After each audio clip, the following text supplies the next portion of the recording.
Right now, the Fury camp is in a mess and everyone is blaming John Fury for the loss of Tyson, who was meant to be the hope for British boxing.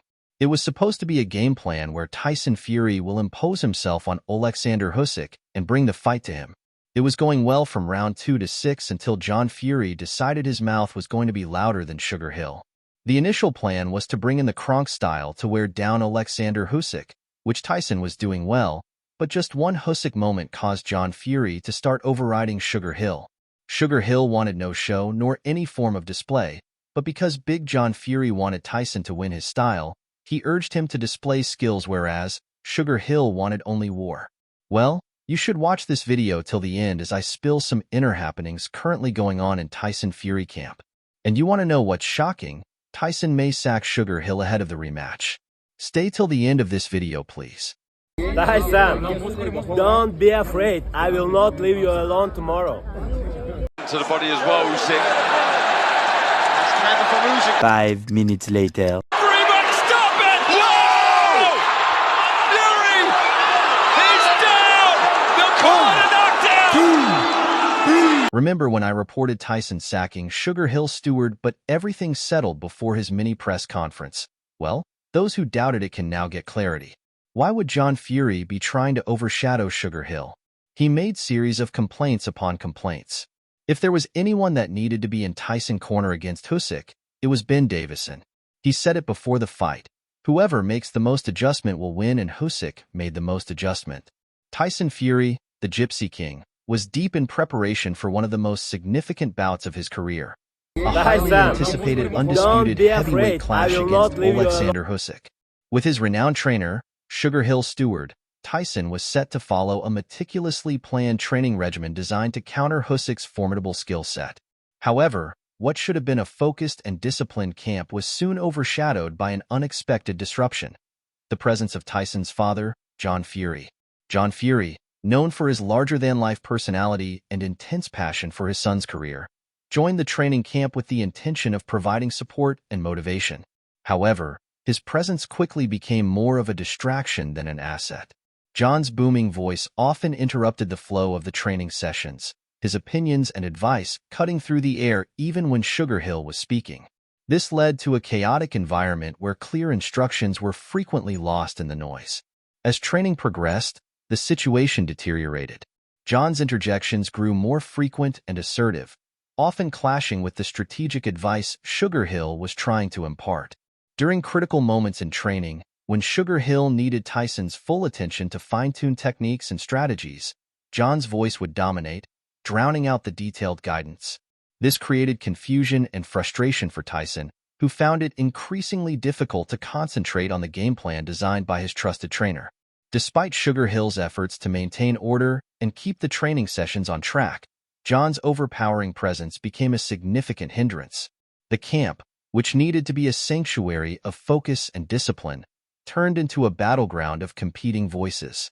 Tyson, caught between his father's passionate outbursts and his trainer's professional instructions, struggled to maintain the clarity and calm necessary for effective preparation. The impact of this disrupted camp was glaringly evident on fight night. As Tyson faced off against Usyk, the lack of coherent preparation began to show. Sugar Hill's strategic advice, crucial for navigating Usyk's precision and agility, was not fully absorbed during training. In the heat of the fight, Tyson's inability to fully implement his trainer's game plan became apparent. The confusion and frustration from the disrupted camp had seeped into his performance. In the ring, Tyson had some success, but as the rounds progressed, Tyson found it challenging to adapt and respond to Usyk's tactics effectively. The clarity of Sugar Hill's instructions, so vital in a match of this magnitude, was missing. The constant interruptions and competing guidance from John during training had left a lingering impact. The bout ended in a split decision, with Tyson narrowly missing victory, a result that many believed could have been different had the training camp been more cohesive and focused. The aftermath of the fight highlighted the critical importance of a unified and disciplined training environment. Tyson Fury, reflecting on the camp, acknowledged the detrimental effect of the disruptions. The lessons learned from this experience underscored the need for clear leadership and undivided focus in preparation for any major fight. As Tyson and his team regrouped, The emphasis was on ensuring that future camps would prioritize a single, coherent voice to guide him to victory. But even Sugar Hill was supposed to be blamed. For how long will Tyson continue to lean on opponent? He should reconsider fighting Anthony Joshua because that is a straight knockout if it was Anthony Joshua landing those punches. With his trainer Sugar Hill Stewart, Fury entered the ring equipped with the renowned Kronk style, a method that had seen him through numerous victories. However, as the fight unfolded, it became evident that the Kronk style, once a cornerstone of boxing excellence, had become an outdated strategy against a fighter like Usyk. The Kronk style, characterized by aggressive power punches and a strong offensive approach, has long been celebrated for its effectiveness in the ring. Sugar Hill, a torchbearer of this legendary method, sought to bring out the best in Fury using this tried and tested technique. However, Usyk, known for his exceptional footwork, speed, and tactical precision, presented a challenge that required a more modern and adaptable approach. During the fight, Usyk's movement and versatility starkly contrasted with Fury's Kronk-style tactics. Usyk's ability to constantly shift angles, combined with his quick combinations, made it difficult for Fury to land the powerful blows characteristic of the Kronk method. Fury, relying heavily on this traditional style, struggled to keep up with Usyk's fluidity and ring generalship. The rigid adherence to the Kronk philosophy became a glaring disadvantage. While Fury's power and resilience were undeniable, the lack of adaptability in his approach allowed Usyk to exploit openings and maintain control throughout the match. Usyk's strategy involved staying elusive, making Fury miss, and capitalizing on the counters, an approach that the Kronk style was not adequately prepared to counter in this modern boxing era. As the rounds progressed, it was clear that Fury needed a more dynamic strategy to effectively compete with Usyk. The Kronk style's emphasis on offense left him vulnerable to Usyk's counterattacks. Sugar Hill's instructions, deeply rooted in Kronk principles, did not provide the necessary adjustments to deal with Usyk's unorthodox, southpaw, and highly technical approach. This rigidity prevented Fury from adapting mid-fight, leaving him struggling to find effective answers to Usyk's tactics. The fight concluded with a split decision in favor of Usyk, marking a significant defeat for Fury. The bout highlighted a critical lesson.